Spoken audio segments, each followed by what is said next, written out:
Hello everyone, welcome to Mark's Movies, and today I want to discuss Batman. Mostly I want to talk about the 10 Batman films that have been released in theaters, and I'm going to organize them from what I think is the worst to what I think is the best. These are my opinions, and I want to say that I'm talking about Batman movies only, so not Batman vs. Superman, Dawn of Justice, nor the Justice League film, nor am I going to talk about any of the animated films that did not come out in theaters. So there are 10 to go through. Let's get started. Starting with number 10, the worst of the worst, Batman and Robin. This was directed by Joel Schumacher. It came out in the mid to late 90s, and it was terrible. I mean, there's not really a whole lot to say about it. You have great performers. I mean, I love Alicia Silverstone, Chris O'Donnell, George Clooney, Arnold Schwarzenegger in the right role, Uma Thurman. Several people in this movie are phenomenal, but when Arnold Schwarzenegger and his punny best as Mr. Freeze is the best part of the movie, you can tell the movie is not good. No offense to Arnold, but let's be honest. Batman or something else should be the best as opposed to just the jokes that Mr. Freeze throws out. This movie was disappointing all around. It was not engaging. It was not interesting. It was dull. It was not It was not funny. It was just bad. It's just bad. Number 9, also Joel Schumacher, also Batman. This is Batman Forever.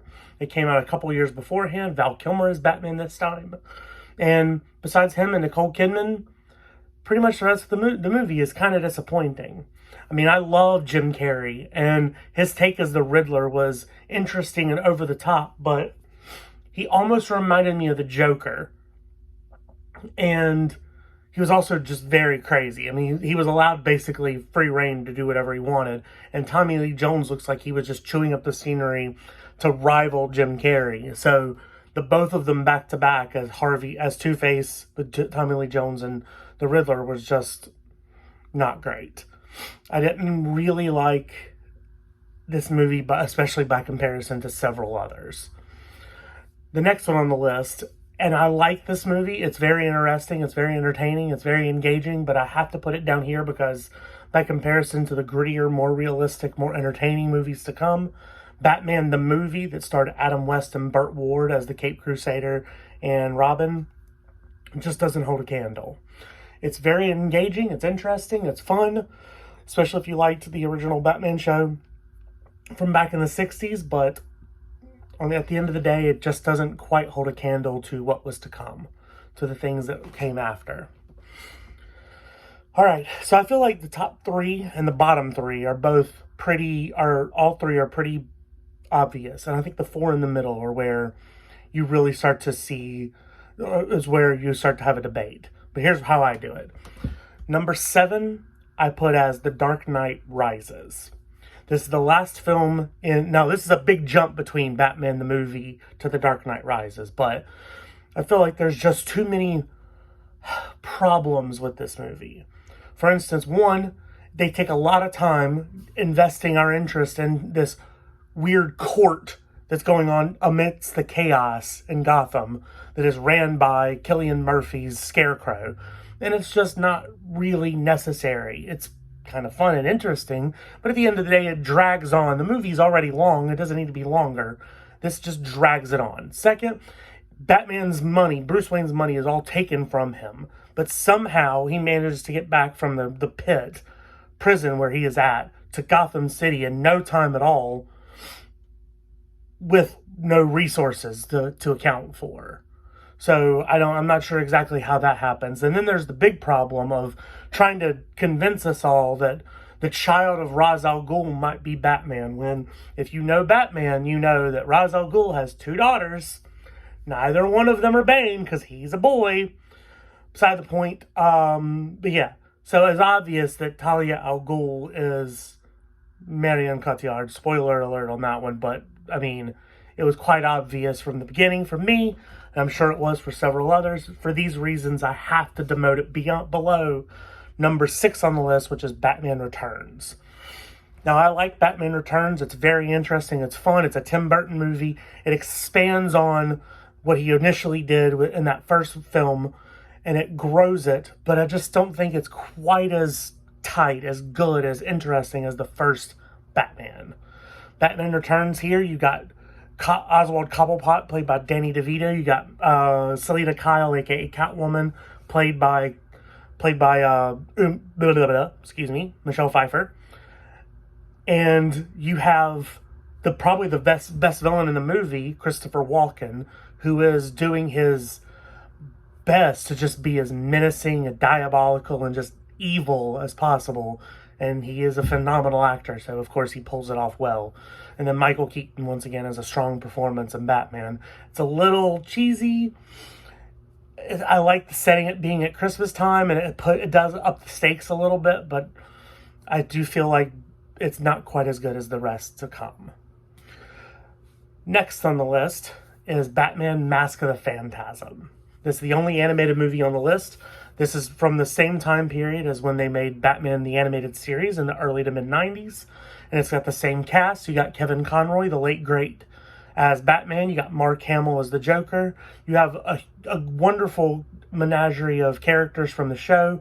And it's a little darker. It's a little more violent. It's a little more interesting. And they're able to tell a good, nice story with this one. The only reason I place it lower is because it gets better. I mean, that just shows you how good the rest of the movies are on this list. This movie, which is phenomenal and I love, there are movies that get better from here. The top 4 just get better. So, no, it's not a complaint to Mask of the Phantasm. It's just, that's how good the rest are coming. Number 4 on the list, I have to give it out to Batman Begins. I love this movie. It's the first one with Christopher Nolan made. It's Christian Bale's first attempt at Batman. You have Liam Neeson. You have Gary Oldman. You have Katie Holmes. It's just a great cast all around and a phenomenal story with Cillian Murphy's Scarecrow. By the way, one of my favorite villains in the menagerie in Batman's Rogues Gallery.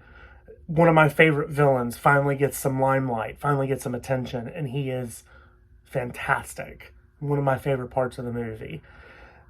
And once again, not saying this movie is bad. There's just 3 better movies to come. Because one of the downsides to all of the previous ones that I mentioned, and a bunch of other times you see them, Batman is known as the world's greatest detective, and very rarely do you get to see that detective work in action. But you do in The Batman that just came out. It's got Robert Pattinson as Batman, a brooding young Batman who's just starting out, who's trying to figure out exactly what his job is, what his duty is in Gotham to be there. You got Colin Farrell practically disappearing as the Penguin, Zoe Kravitz. I mean, the list goes on. There's a number of phenomenal performances in this movie.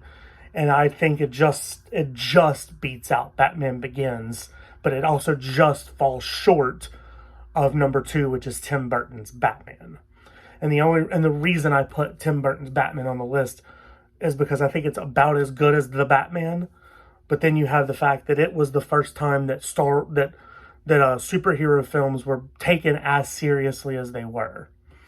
Tim Burton was able to do an homage to that classic, a little bit campy, a little bit funny time, but also took it more seriously, made it a little more grounded, made it a little more realistic, gave us a phenomenal performance from Michael Keaton. I love Robert Wuhl. I love Kim Basinger. Jack Nicholson just steals the show as the Joker. One of the best performances of the day. Still one of the best performances, and that's saying something when you have 2 other Jokers on this list that are Oscar winners. But, or 2 other Jokers that are Oscar winners. Anyway, I love the Batman, but Batman I think just edges it out because, I mean, it's easy to take 3 hours to tell a great crime mystery story with a Batman who's a detective and trying to figure out his place when you had the groundwork that he had to build upon, and that is Tim Burton. So, not to take any credit from the Batman because it is phenomenal. I do love it, but I think Batman just edges it out for that reason. which means there can be only one, and the number one should not be a surprise. It is The Dark Knight. Heath Ledger is the Joker. He will always be. I grew up on Jack Nicholson's Joker, and when I heard that Heath Ledger was cast, I was interested because he was talented. But I was like, what's he going to do? How's he going to do this? And then when I walked out of that theater the first time, I still can't believe what I saw. He was the movie. And that's saying something. Again, when you have that cast, Christian Bale crushing it, Aaron Eckhart crushing it, Maggie Gyllenhaal crushing it, Gary Oldman crushing it. And when you have that performance on top of all of this, you have a fantastic movie. Not just a great superhero movie, one of the best action, adventure, drama, thriller movies, period. So that's my list, 10-1. Number one, of course, is The Dark Knight. Thank you so much for your time. Please like and subscribe below. That'll allow you to, when you subscribe, that'll allow you to be first at knowing that I've released another video. So please keep it up. And like I always say, please comment below, because I would like to know what you think. I would like to know what your opinions were, if there were any that you would like to switch in. And also give a shout out to some of the ones that went direct to either streaming or to video, because there's some good ones out there. I just saw The Red Hood again recently, and I like it. The Killing Joke was interesting as well. But, tell me what you think on some other ones, and tell me what you think about that list, all right? Thank you so much. Thank you for your time, and I hope to hear from you soon. I'll be releasing another one soon. So it's going to be about animation, just to give you a heads up. History of animation. But anyway, all right. Thank you for your time. Bye.